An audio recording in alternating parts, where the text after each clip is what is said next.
Baik, Assalamualaikum warahmatullahi wabarakatuh. Selamat pagi semuanya.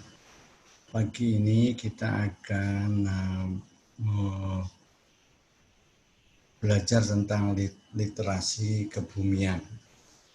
Hari ini kita terkait dengan literasi kebencanaan. Jadi seperti kita ketahui bersama bahwa kita di Indonesia itu secara geologis ada di kawasan yang aktif karena ditekan oleh 3 lempeng dunia. Jadi di sini terdiri dari lempeng Samudra Hindia Australia yang mendorong ke selatan, ke utara, kemudian lempeng benua Eurasia yang mendorong ke arah selatan, dan lempeng Samudra Pasifik. Ketiganya menjepit ke Indonesia. Indonesia posisinya terjepit. Nah, kita hari ini belajar terkait dengan gempa dan tsunami yang diakibatkan oleh tumbukan lempeng. Jadi ini juga kita sudah sering bahwa mendengar di televisi, di radio bahwa terjadi gempa di selatan Jawa, terjadi gempa di sebelah barat Sumatera, terjadi gempa di Sulawesi Utara, di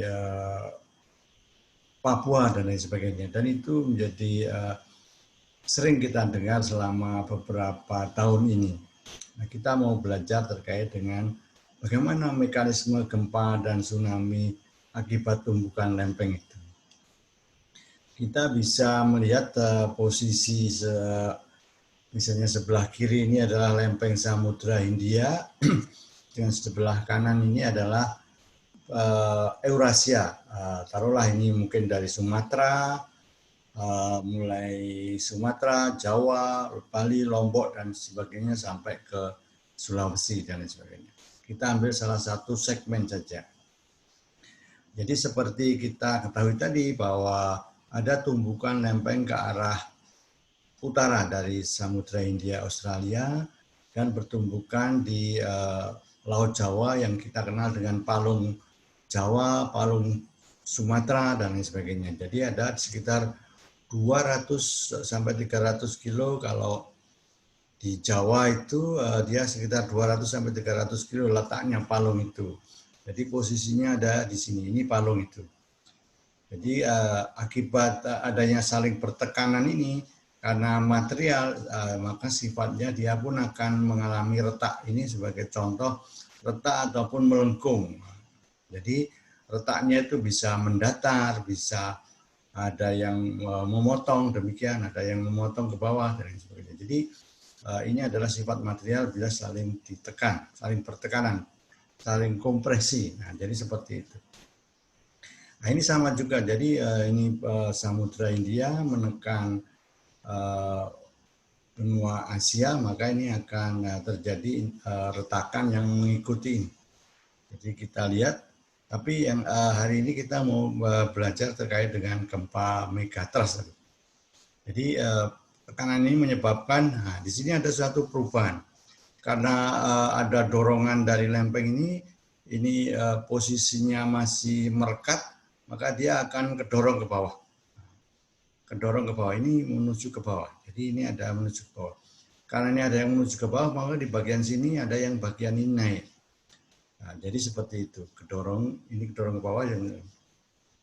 Nah, kalau ini karena ini tektonik dorongan ini berlangsung terus-menerus dengan kecepatan 3 sampai 7 cm per tahun, maka ini dorongnya akan terus-menerus. Nah, dia nanti akan menyebabkan melengkung seperti ini. Nah, mestinya ini nanti diikuti ada batas runtuh, batas pecah dari material itu sendiri. Jadi ini setelah mengalami seperti ini, maka dia nanti akan mengalami pelepasan energi di sini. Akibat tekanan ini akan menimbulkan ini terkunci di sini, berhenti di sini. Nah, akhirnya nanti akan menimbulkan gempa. Nah, ini mulai terkunci, dia sudah mulai lock, berarti dia sudah tidak bisa bertambah lagi, maka nanti kalau dia sudah terlampaui batas pecahnya, maka dia akan pecah.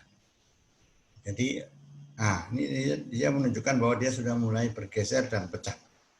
Dan kemudian dia akan diikuti oleh dorongan pengembalian tadi, posisi awal dari benua, lempeng benua tadi. Ya, pada waktu pengembalian itulah terjadi dorongan air laut tadi. Karena dorongan itu menyebabkan muka air laut naik. Nah, terus di daratan otomatis kan ketarik. Jadi salah satu tanda tsunami yang terkait dengan tektonik itu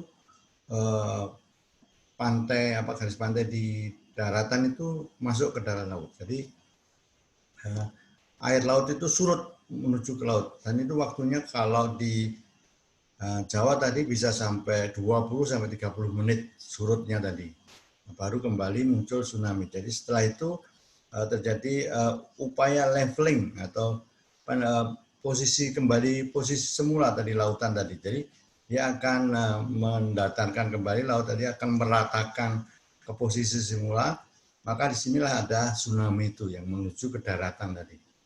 Tsunami ini akan menuju ke daratan seperti ini. Nah, maka di sini semua akan tersapu oleh tsunami itu dalam waktu hanya beberapa menit seperti itu.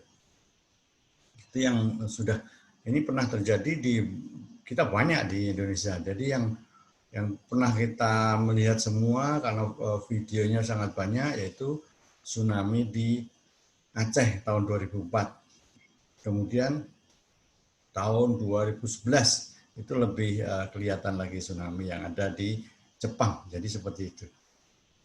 Nah, nanti akhirnya merata kembali, maka lempeng Samudra India dan Eurasia lempeng benua ini akan menumbuk lagi, seperti berjalan lagi sampai nanti pada batas waktunya akan terjadi lagi peristiwa yang sama. Nah, kira-kira begitu. Ini terkait dengan gempa megatrust dan tsunami. Sekian, terima kasih.